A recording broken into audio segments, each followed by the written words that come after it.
fucking professional audio engineers, and we'd be like, what were we playing at? Fucking microphones weren't plugged in. Do you know what I mean? Like, you think that'd be... mate. Fucking hell. Because the funny thing with all of this, these technical issues that start popping up is that I thought you'd froze there. The funny thing is that you think, oh, this is what it probably is. And then you look at it and you're like, yeah, no, I've sorted it. And then come back on the call, yeah, no, I've sorted it. Look back and 2 seconds later, you're like, actually, that's not sorted at all, bruv. Hang on. And then you make a different suggestion and then I'll go away and try it. And then that's the thing. You said, work out why OBS isn't working. And I was like, thinking again, all this, I've got to bin it all. I've got to chuck it all straight in the bin. It's no good to anyone. So, yeah, definitely save these clips because they'll be behind the scenes. They're just funny little bloopers as well. Yeah.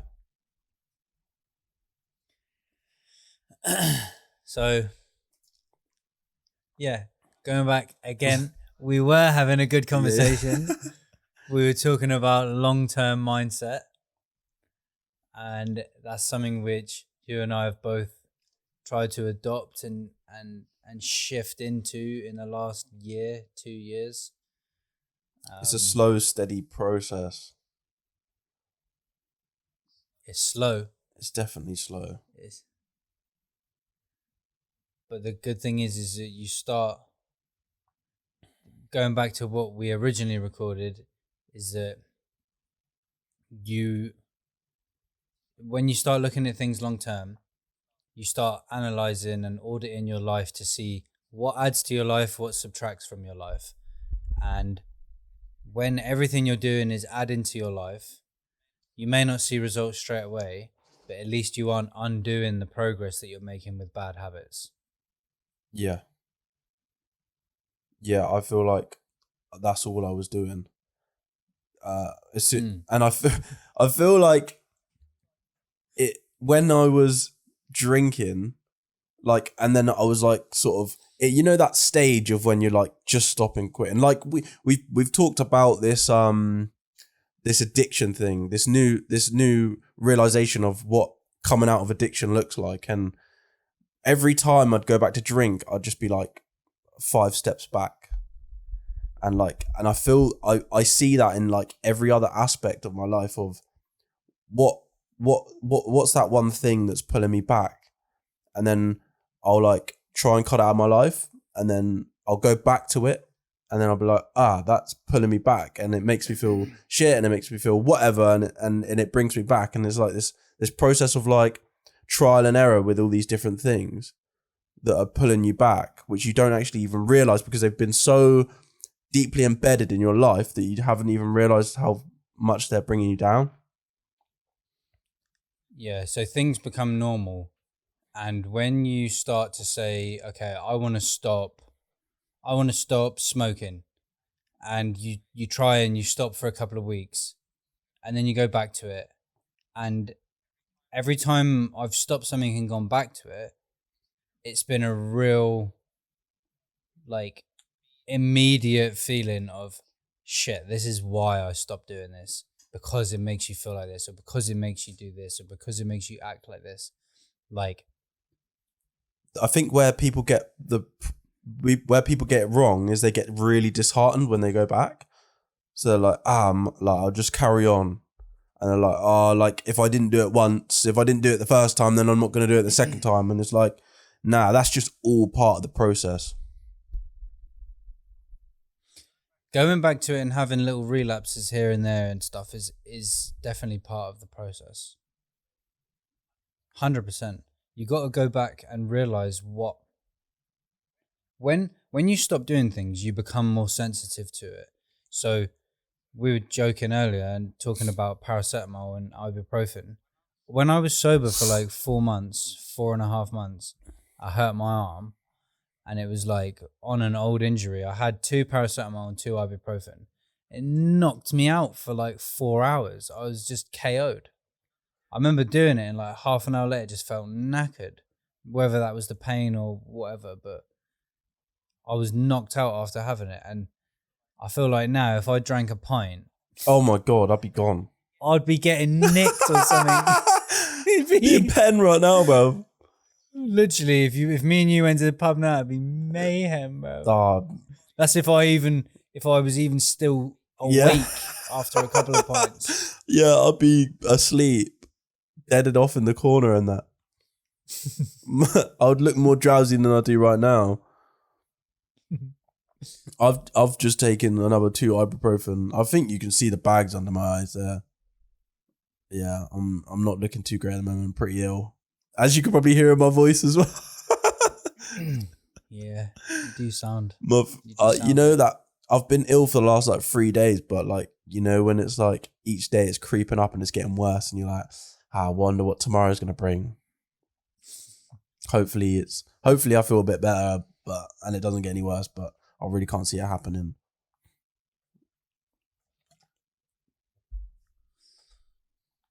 Well, what can you do?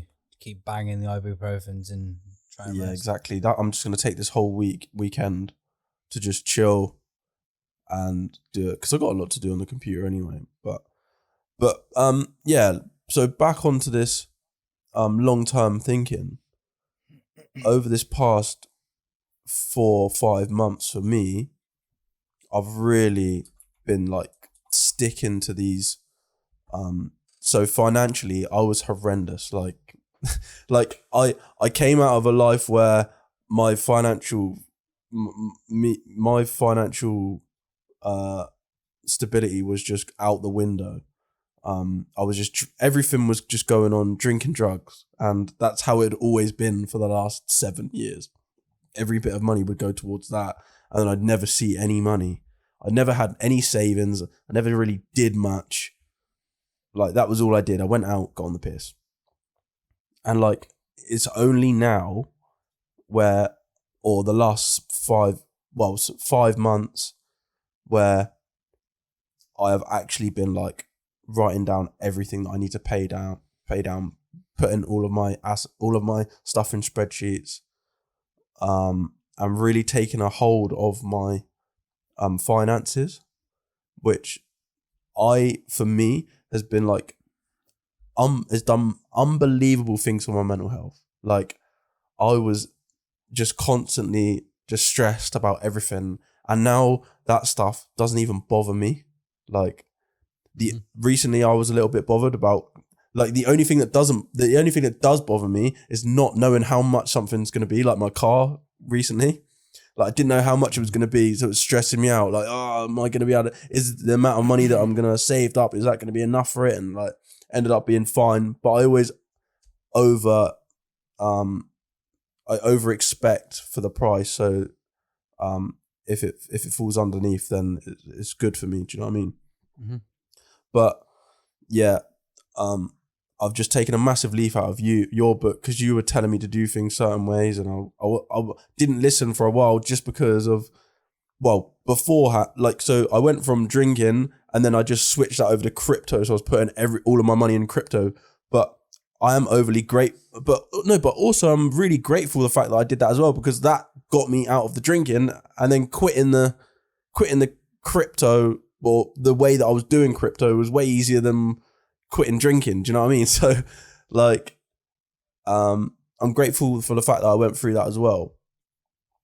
But now I've really like stopped that short-term goal, like, of making it really quickly, and like really focused on like 2 to 5 years in the future, 10 years in the future, of like, okay, if I don't need to make it right now. What's the rush? Like, I'm still young.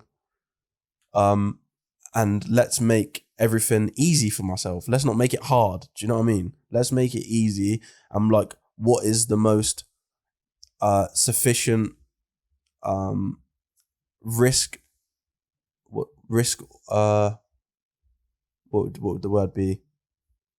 With the a way which is the least amount of risk to get to where I need to be, or do you know what I mean? I things are gonna make sense. I think when you stop doing one thing like drinking, it does have to be replaced. But then you need to kind of set parameters of, this is what I've been talking about recently, this idea of what you let into your mix. You're making a cake. This thing that you're doing, that you're building, that you're working up towards is like a cake. It's the treat at the end. But you can still enjoy the process, but you need to be able to say, okay, like for example, I don't want to make one transaction that's not budgeted for that is more than 10% of my total net worth or what I've got in the bank. Liquid. So that means that I'll never really make a big shift down. And You should. the way that you were investing was mental. You were just like fucking just loading up like all your wage, like whatever you had left, just straight in. Like I'd have rent to pay, bruv, and all my money, all my rent money would go straight in crypto. I'd be like, oh, fuck it, it's going up. I'll make a bit of money and then I'll bring it out. Literally never worked once. Like it was, but then I'd have to pull it out because I'd have to pay my rent, and then it would just absolutely skyrocket. I'm like, for fuck's sake, this just isn't working at all, is it? Like, literally looking at my like past transactions, like 35 grand, like 20 grand, like they could all be like they would all be there, innit? It's like, oh, if I just fucking played this game right and just put in what I could afford, then I'd be so up right now. This is the thing with that way of investing, is that if you can really afford to lose it and you're not reliant on that money, you can let it play out. And if you can't let it play out, then because you need the money, you've got a different way of thinking of it. Like, you know, this money that's in this coin or in this investment is what I was going to use for rent, right? So you're like emotionally attached to that. So if you can't actually afford for that to go to zero and still be able to afford your life, for example, like that's actually money you need, then you think about it a whole different way. Because when it's going down, you're thinking, fuck. And you'll pay the 150 quid in gas to change something back out or whatever. And you'll pay over the odds just to get something done quickly.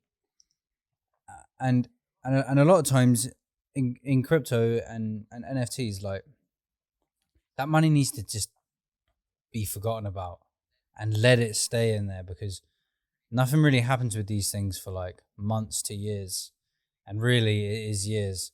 You know, you don't really want to be putting money into stuff that you're not even gonna, that if you can't afford to not think about it for 7 months, don't think about it at all, because you can't afford it. So this long term, the thing about long term mindset is you start to really audit what you're doing now.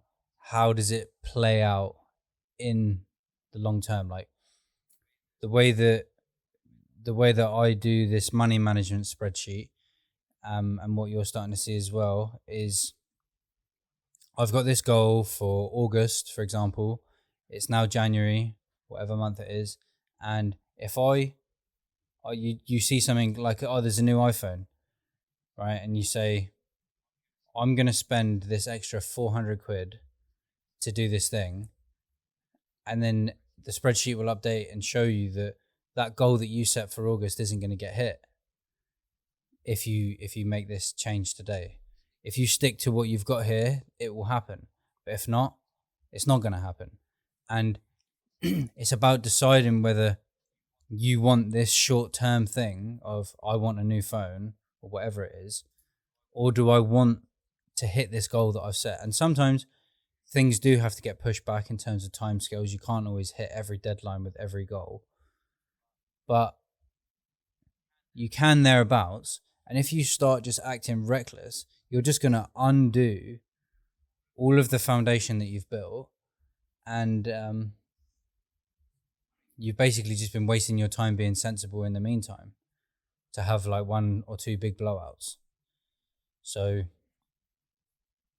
the main thing for me is like how you start to audit your life and think, does this add to my life or does it subtract from my life? And the things which add to your life are sometimes more uncomfortable in the meantime, or it's a shift in how you act.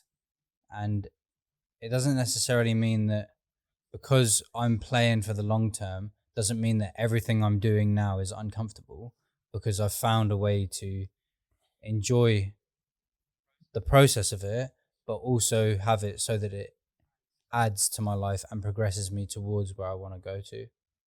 Yeah. The one thing for me is the most important thing about long term is like having that vision.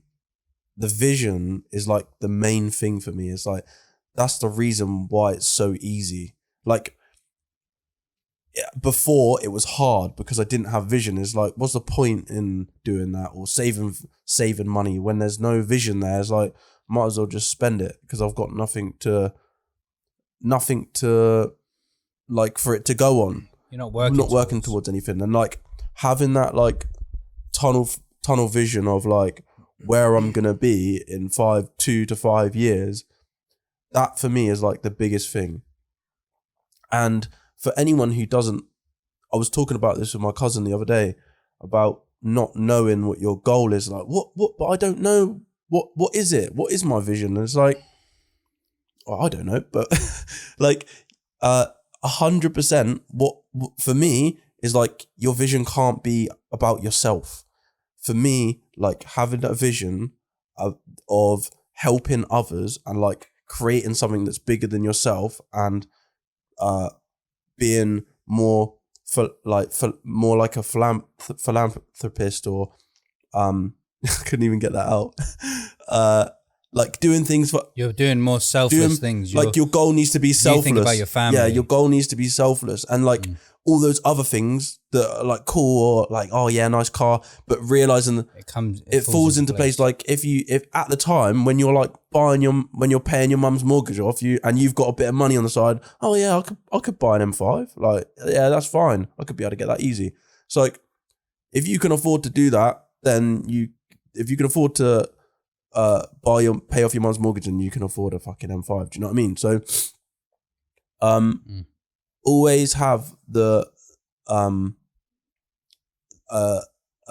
an idea of giving in the future and like the things that you can do for others instead of just yourself, because then I think we all know deep down that, like deep down in our souls, everyone knows apart from if you're a fucking whatever, that all this stuff is not going to make you happy. Cars, like, it makes you happy for a very short amount of time, but all these goals of like wanting a car or wanting a big house, it doesn't make you happy. So go, like, having that as a goal in mind is not really, it's not going to make you happy. So like in the end, for me, it doesn't give me that drive. Do you know what I mean? Yeah, there's a quote I want to find here.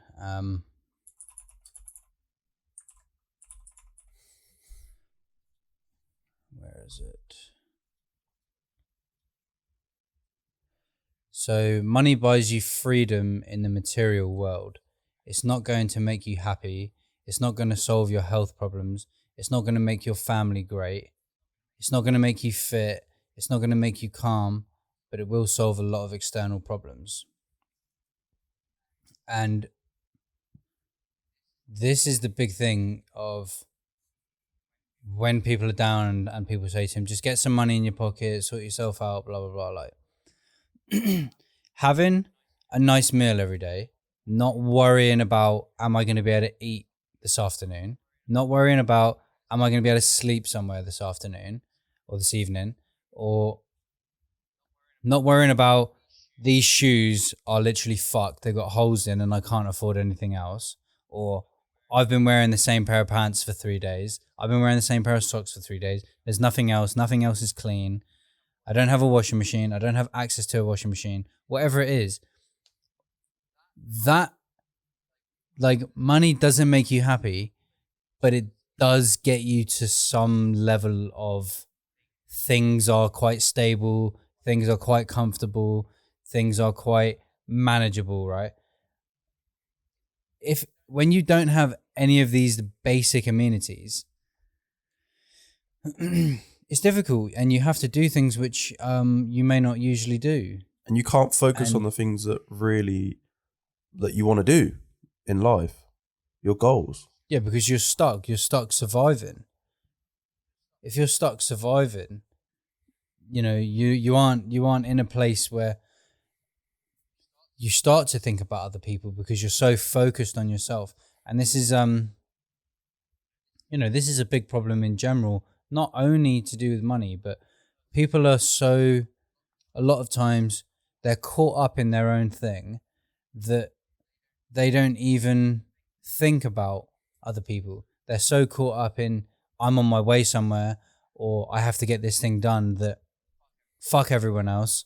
They're not concentrating on the world around them or the people around them, because they're so focused on what they need to do. And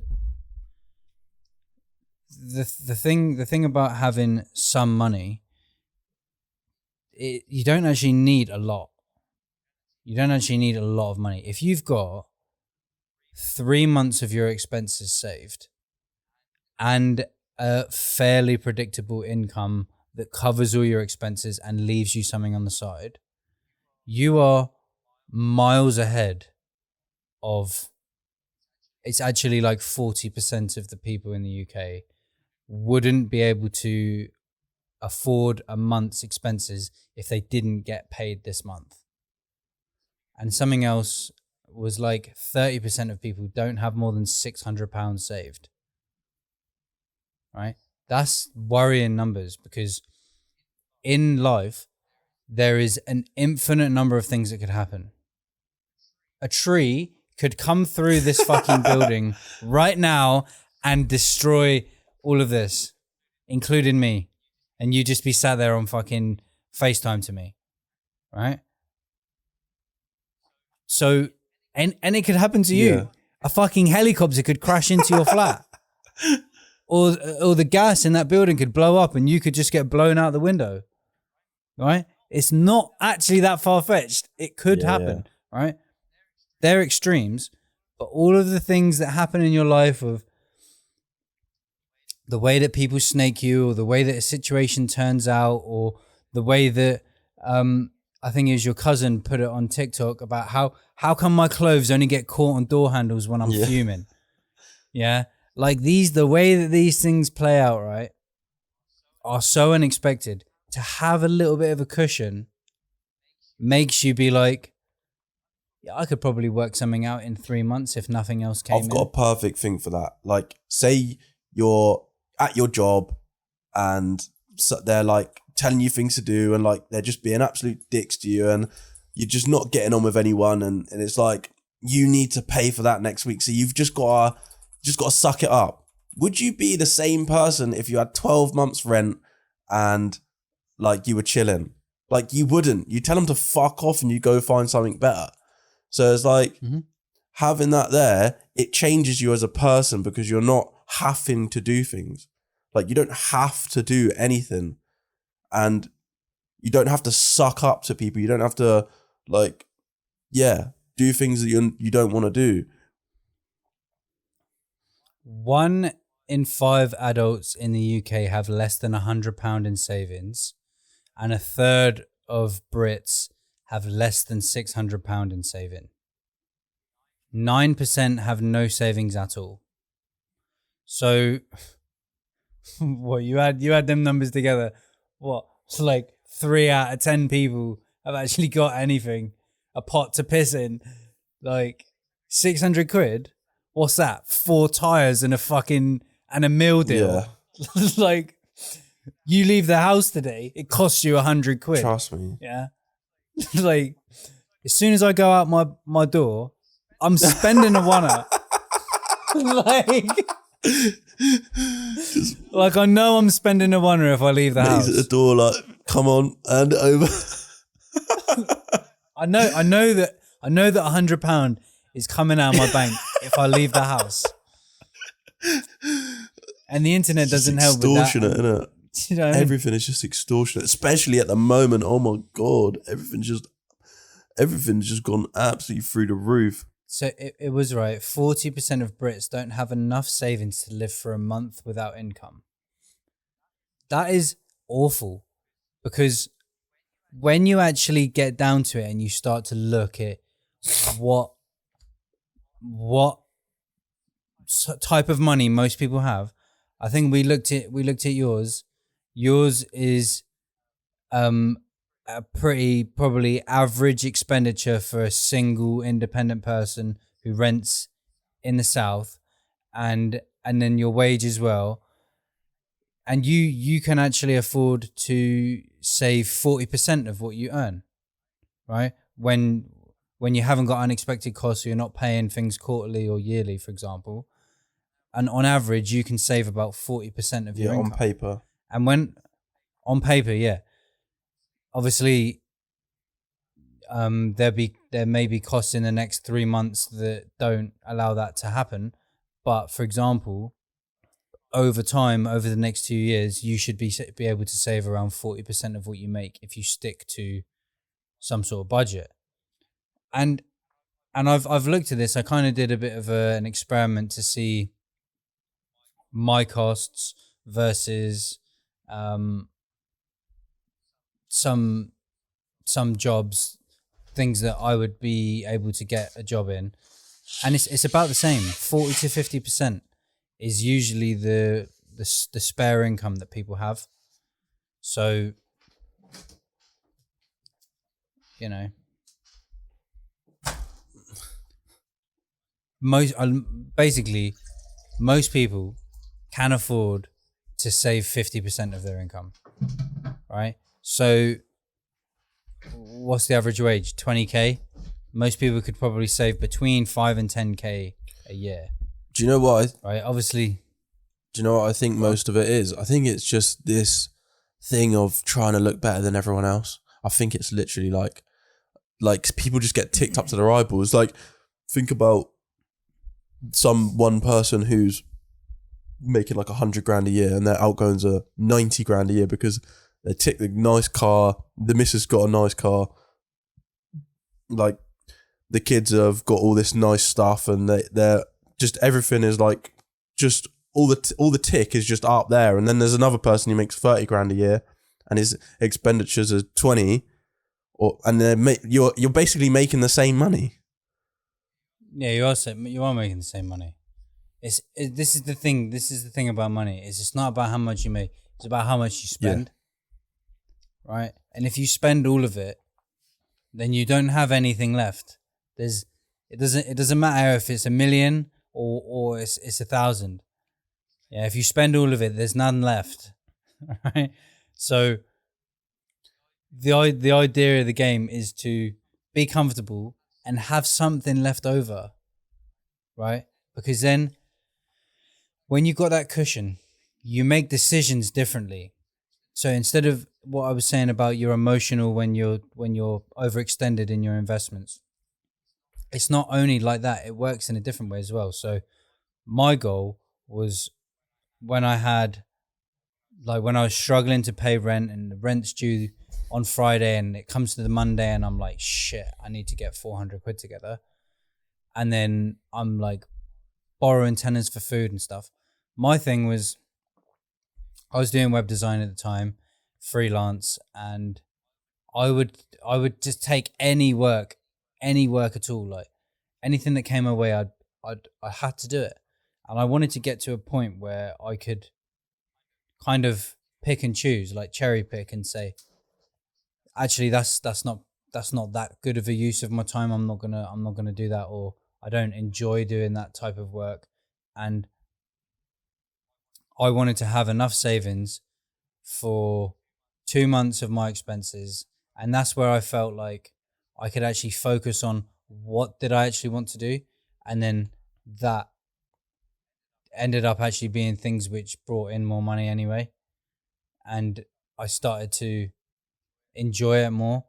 And the things which before, I remember doing jobs that like, I remember taking on jobs that I knew I didn't know how to do.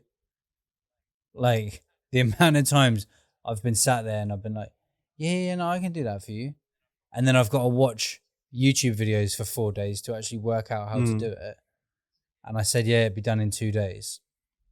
Remember when we started the phone business, the phone screen business? It's like people was coming to me and you like, oh, can you fix this phone? Like, yeah, no worries.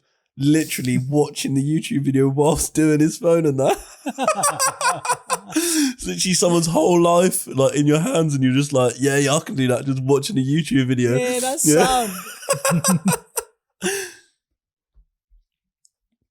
And I've done the same thing with businesses' websites. Winged it. Absolutely winged it. And yeah, when you don't enjoy things, you don't really do a good job at it. You just get it over and done with, and then that's it. And this is the thing. When you don't have any savings, you will do what you're told if it pays you. Right? When you do have savings, you will do what you decide you want to do if it pays. And if it doesn't pay enough, you say, no, thank you. But when you've got nothing, this is the thing of the perspective of it, is that when you have nothing, a fiver is so much. You can survive for a good few days on a fiver if you really fucking tried to. You can get kilos of oats for 30p and eat it with water. And you can have like what? That's probably like 2.5 days worth of food. So for a fiver, you're doing well. But when you've got some savings and you've got a couple of grand, for example, £5 doesn't seem like that much. Yeah. So, you know, your perspective changes as your situation changes, and what you feel obliged to do changes. There's also something as well which people don't think about, is you can do something that goes against your morals as well.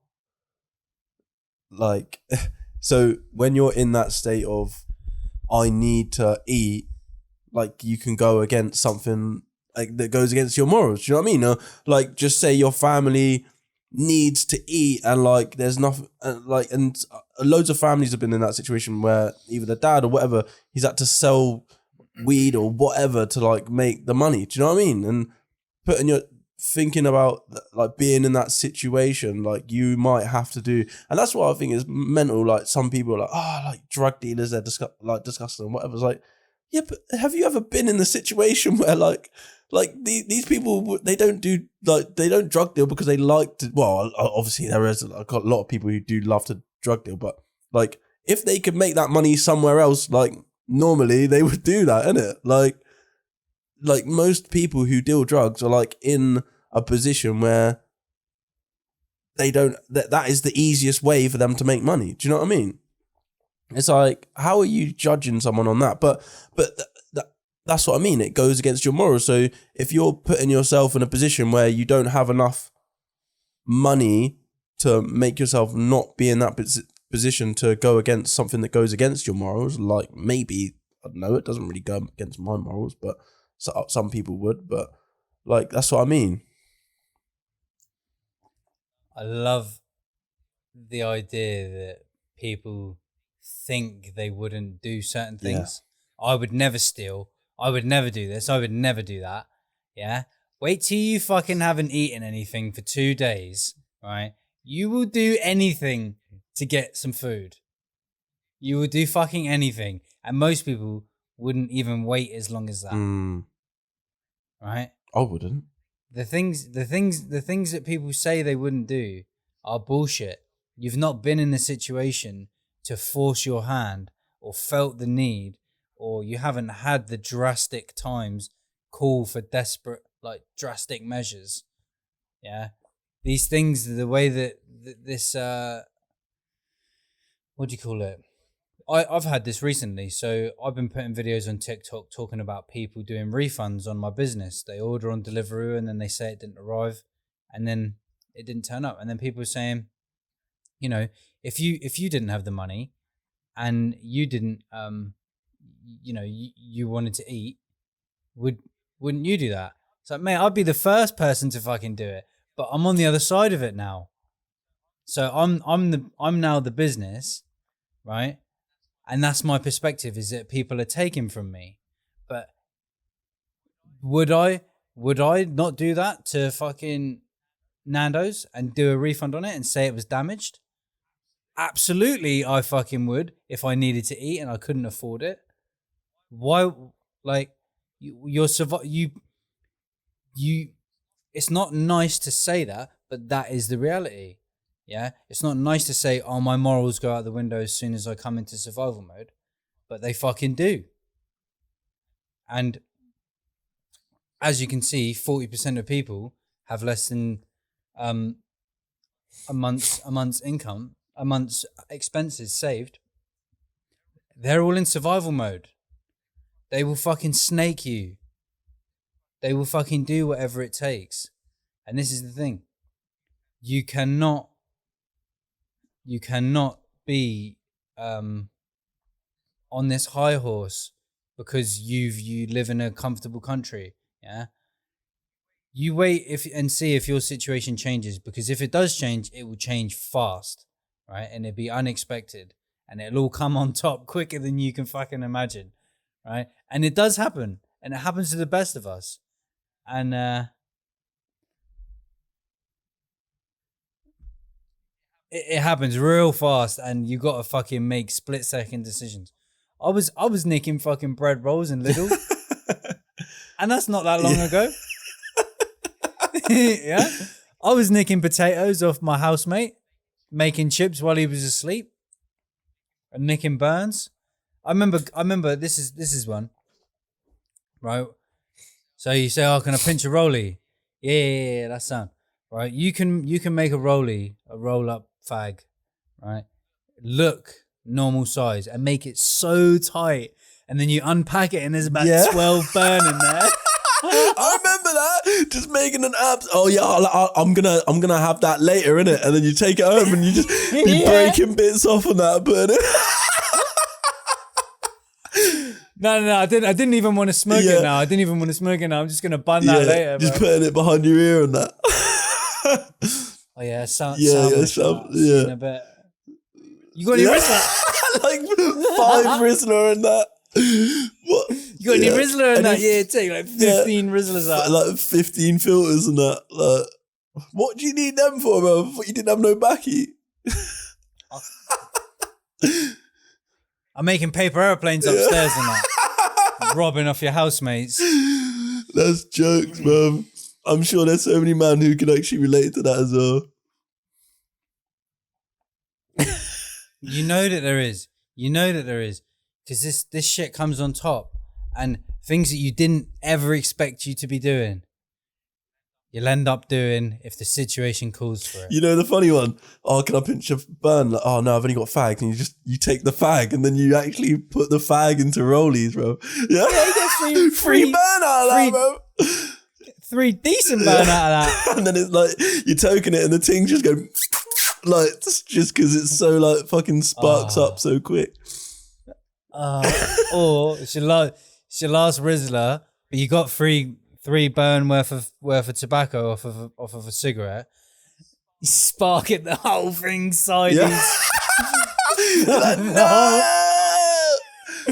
The whole thing sideways, and then you're trying to burn it and that suck it up. Embarrassing. You know when you see those guys walking around town picking up fag butts and they're like this. Oh yeah. And then bruv, you would do that. I've done that before, bruv. I was in the session once. I've seen it. Like, there was my next door neighbour. She used to chuck like a full fag. Like, she'd smoke like two two bun of this, two tokes and dash it. Yeah, I'm like, I saw one on the floor. I was like, I'm smoking that, bro. Yeah. I was like, oh, like, you know, when you feel absolutely disgusting afterwards. I didn't like toke on the butt and that. I had to like put it out and put it in Rizzler and that, and I was smoking it. But this is when I was absolutely steaming as well. And you know, when you proper need a grat when you're steaming. And I was thinking, oh, you know, when you wake up the next day, your throat's fucked.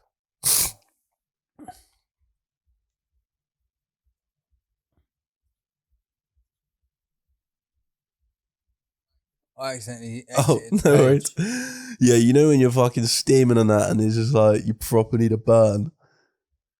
And then you're like, oh, and then I woke up the next day, my fucking throat, chest was killing. And I was like, oh, why? It just makes you feel sick.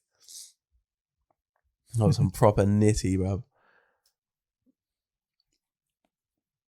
God, I'm so. I'm hoping that saved. Oh no, it's still recording.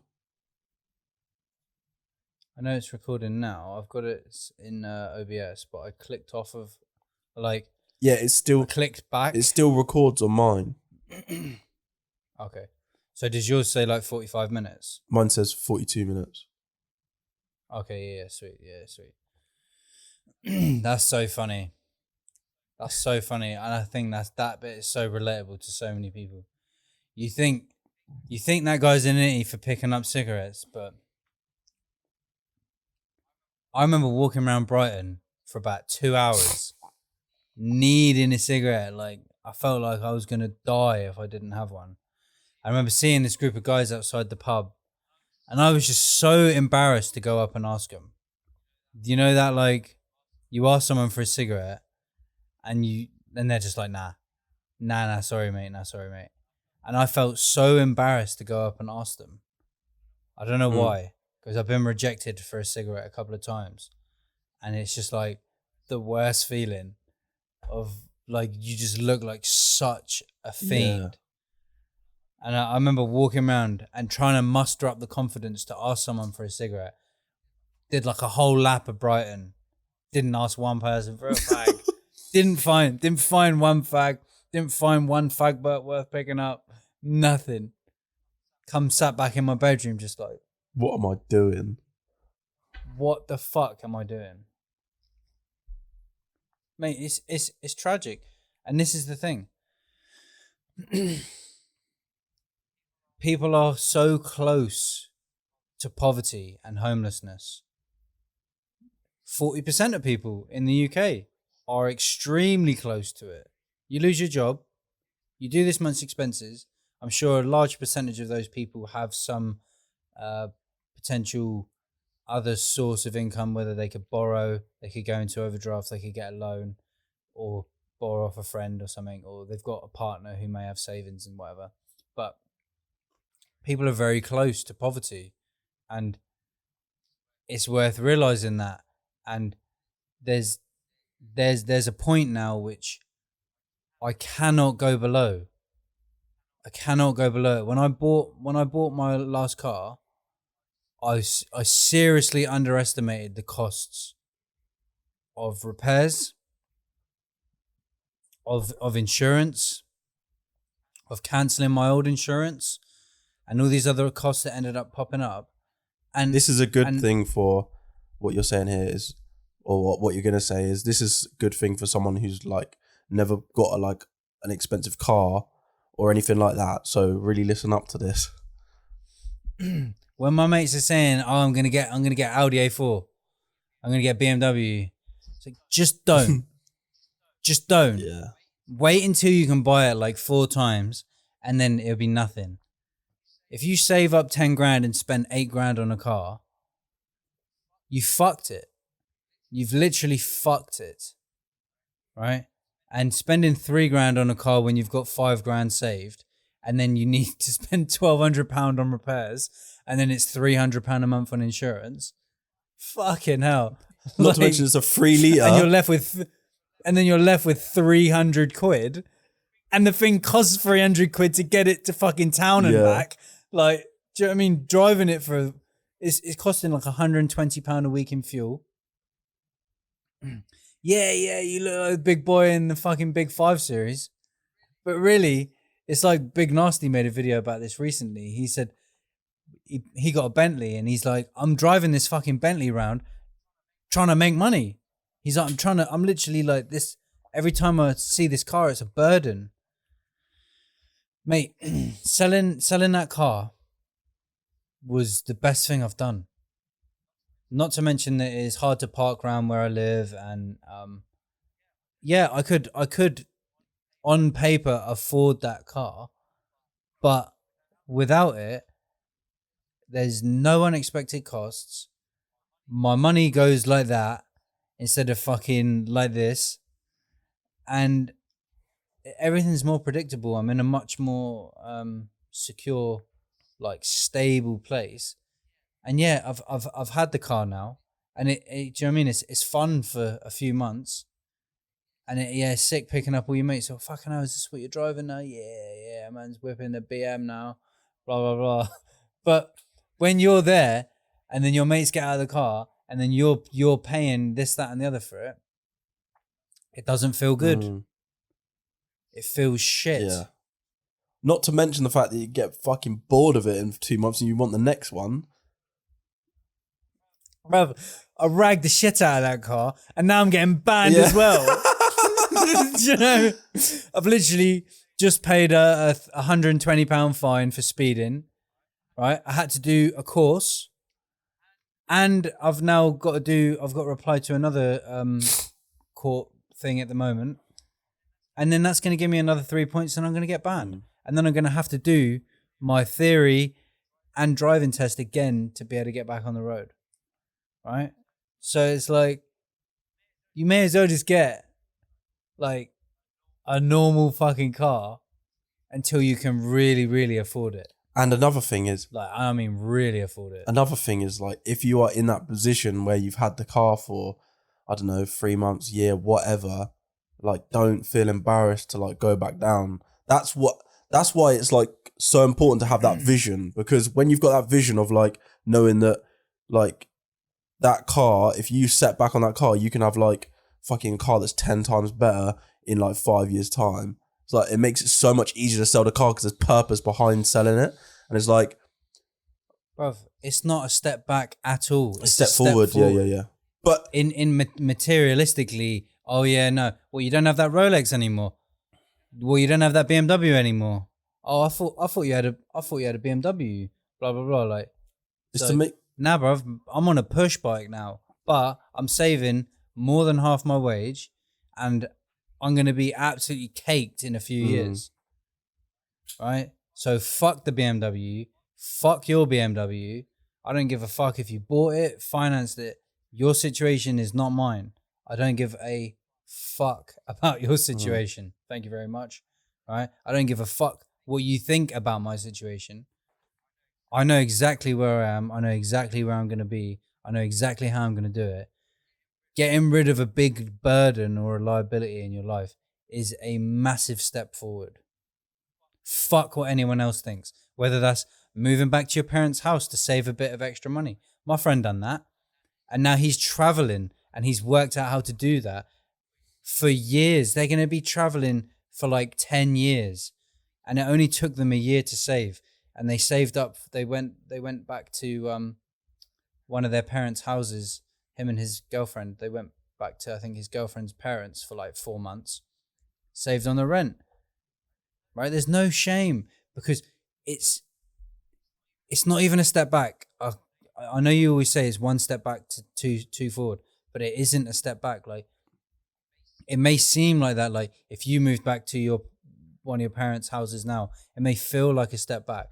But if it was for a bigger, grander thing, then yeah, why not? Like, fuck what anyone else thinks about it. But I mean, in like, yeah, I get what you're saying. It's just like what other people think, and that's just, it's stupid. It is stupid. Yeah, fuck what anyone else thinks. In everyone else's eyes, you look like you've taken that step back, but just realize the fact that you've actually taken a step forward. You haven't taken no step back, and don't feel embarrassed by the fact that, like, you feel like, or just have that in your mind that this is the step forward. Like, do you know what I mean? It's a step forward. get rid of your fucking expensive car and shit that people don't actually care about to try, like, you're impressive people you don't even actually like anyway. Yeah. Yeah. And It's that thing of I mean, embarrassment, about him feeling embarrassed about maybe like you got that car and you've showed it off and like, oh yeah, like, I'm the big man or whatever, and then you kind of attach your ego to it, and then it's like that's a part of your ego now. So it's like, oh, you can't, yeah, you attach yourself to it, and it's like you shouldn't really be. You should try take that away, the attachment away from these materialistic things, because that isn't you. And I think like you will, that out of the most profound things that you will have in life is like doing something like that, like taking that step to. mate, it's changed my whole trajectory. Mm. The whole thing looks different now. I'm not spending £300 a month insurance, £120, £150 a week, unexpected fucking repair costs every month. Right? I would have been in like 6 months of driving that car. It cost me over £5,000 in fuel and insurance and repairs. That's £1,000 a month plus the cost of the car.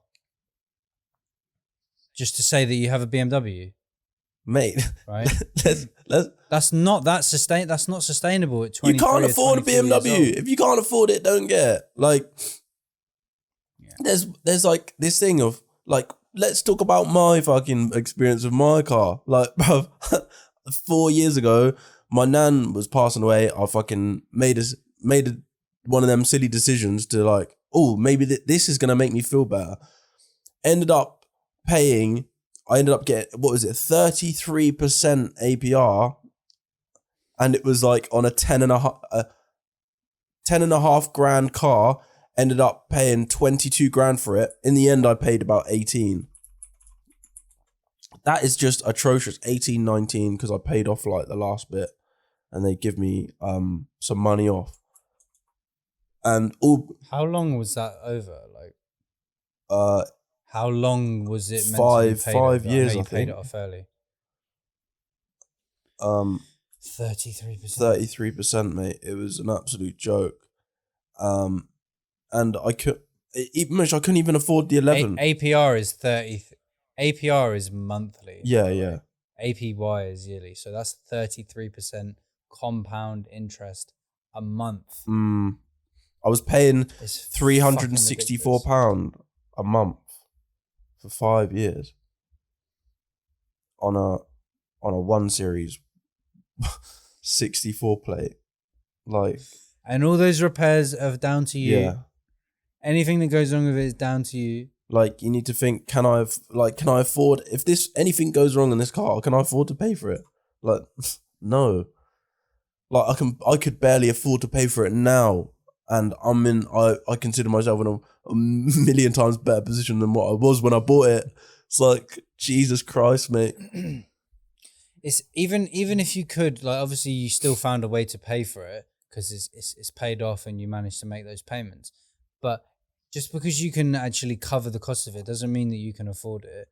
Because being able to afford it means that, does it jeopardize my goals? Because if it seriously affects your long-term goals of what you want to have saved by this date and so on, yeah, you cannot afford it. Like, you and there's no shame in not being able to afford it. I can't afford the yacht that fucking Jeff Bezos has, right? Where's the shame I in can't that? afford a Lamborghini. Yeah. Do you know? But everything that I do have, everything that I have, everything that I plan on buying, I can afford.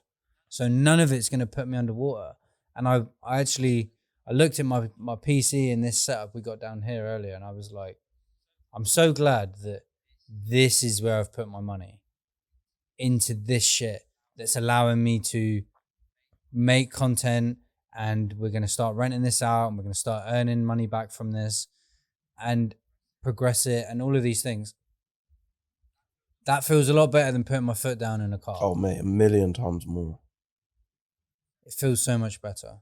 Really working towards something that actually means something than putting your foot down in a car, trying to please other people. And what is it? It's a boost on your ego, which is it's just shit. It's just shit. Like everything about it's just shit. It's like I said, it's like if you can afford it in the future and you can pay your mum's rent, then get a nice car. Like in the meantime, but until then, fucking just work on things that actually mean something to you. That's the thing. If you can afford a nice car, there's nothing wrong with it. If you can afford a watch, there's nothing wrong with it. But it's when you do it and it overextends your capabilities. It can put you down ruts on that ladder fast. I remember going from like $4,000 to £300 after buying my car in like 2 weeks. I had to spend 1,500 quid on it. And this is like in the first 2 weeks I had it. It's ridiculous. I think this ties in really well with the what we was talking about with the drinking as well. It's like, yeah, you were doing all this stuff, you were drinking and everything, but it really takes its toll. And it really takes away from your future. Like, really think about where you want to be in 5 years. Like, where do you want to be? And it's like, that car is like pulling you so far away from where you want to be. It's like, think about you sat there in 5-10 years and you think, what did I actually do? I bought a car and that was it. I bought a car and then I spent all my time working to just pay for it. Some people may be happy with that. Yeah. They probably live with their mum and they haven't got much costs. And then, they spend their money on their car and that's what makes them happy. But we're talking about this from the perspective of you live on your own. I live on my own. No one's fucking helping me. No one's feeding me money when I need it or covering the difference for me. Yeah. And you're in the same situation, right? I've got no fucking credit. If it all goes tits up, I'm moving outside Tesco's on London Road. For real. Like, Sainsbury's, bruv, the underneath car park and that. Like, so when people walk past those big issue guys, yeah, and they think, oh, I'd never do that. Just wait. Because do you think the guy that's selling the big issue ever thought he was going to do that? I've got bare respect for them, man. Because they go out, they actually pay for them up front. They have to buy them for £1, I think. And then they get five for a fiver as their little starter pack. And then they sell them for £3. So then they come back and then they buy a few more. And I remember this homeless guy that lives around here. He's like, yeah, I've got a fiver together. I've got my 5 big issues. I'm gonna go down there today. And then someone I speak to, his wife saw him in Sainsbury's selling it, and then he said, "Oh, did you give him any money?" And she's like, "No. I thought you wouldn't want me to." And he's like, "No, you should have, because he's actually this is a heroin addict. He's gone out of his way. Instead of that money going straight on heroin, he's put it into something to try and better himself. It's a start." Yeah. And that's the other way to look at it. Yeah, it's a good thing to see.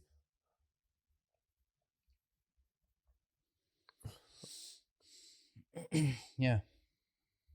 I think that was pretty good, mate. We've done an hour. I'm happy with that. Yeah, that's good. I'm really happy that we actually like filmed one, and like there was problems at the start, but we didn't have any problems during. Do you know what I mean? This is the first one we've actually. Well, I wouldn't speak. All right, too when soon. I edit it, I'm sure I'll find out. You will save it. I'll delete it off my computer, or the software that we fucking recorded it with. Just completely goes offline. The mateys who owns Riverside just a coke addict and just had to sell the business in that. Sells off the footage in that. The problems that you run into. This is the other thing. Just to finish it off, right? Something which I've recently recorded myself talking about is that the problems that I've run into. One of the big reasons why I want to talk about it is because once you actually get into it, a lot of people do say that was really relatable, right? And I'm kind of talking about things from a perspective of not having any guidance and just going through life as a young independent person and making those mistakes and learning kind of the hard way.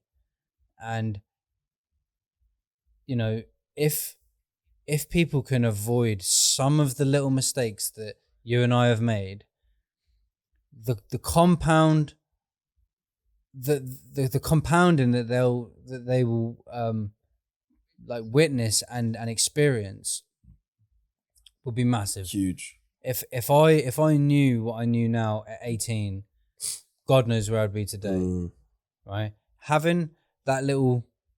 This is the other thing, just on a side note, is that the momentum that you lose by being independent, not having some support and coming into these situations where you are not progressing, that loss of momentum takes a long time to get back into and start really benefiting from. So this is why I want to share this information, because I may not be able to advise fucking Jeff Bezos or Warren Buffett or Elon Musk, but I can say good things which I know about, and they may help people who are similar age find themselves in similar predicaments, and that's what this is about. Yeah. That's the thing is, I have had someone recently say, "Why are you talking about mental health and stuff?" And it's like, I am talking to the people, like everything I say that I talk about is my personal experience. And it's like, if anyone feels the need to come to me to talk to me about that, then I know they're welcome to do that. So like all these things that we're talking about is literally just from our perspective. And it's like, we're not talking about shit that we don't know about. Yeah, all right, we might talk about things that we don't know about, but we're not like trying to give advice on that stuff. We're just having a conversation about that stuff. But really stuff that we've been through, like we're just doing that to try and help maybe someone younger or maybe someone older who's still trying to find that. Do you know what I mean? And the fact that if we knew that when we were 18, I think, yeah, if I knew that was when I was 18, but I'm also so grateful that I know it now, because imagine I know 35-year-olds who are just still going out and I know fucking 50-year-olds who are still going out and just getting on the piss every weekend. Do you know what I mean? I'm like, God, thank God I'm this early. It's perspective. Yeah. I'm glad that things that have happened to me and lessons I've learned now, or I learned then, when I had no dependence. No one depended on me. I didn't let everything in my life go to shit when I had a mortgage and 3 kids and a wife. It was when it was just me. And yeah, it was uncomfortable, but it didn't affect anyone else. And that's probably a good thing. Yeah. So, yeah. 100%. So this type of content and more kind of specifics about, for example, the money management and what processes we've been using. There's going to be more videos on our channel that are talking about specifically how to use a spreadsheet, how to apply these certain things into your life. And yeah, I want to start a bit of a conversation around managing money and becoming independent and not having to do things you don't want to do, and you know, just making it work. Go and watch Isaac's other YouTube video on, it's got like 2,900 views or something. Yeah, that we'll good. put it like somewhere there or something. It's a bloody good video. I've used it and I've it's changed my life massively already. So yeah, go give that a watch. The money management spreadsheet is.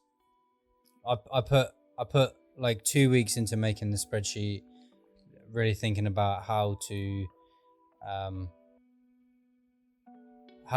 best like introduce someone into using that as the method, and I do a complete walkthrough of how to use it, and there's going to be more videos talking about more of the process and the mindset that I've kind of moved into.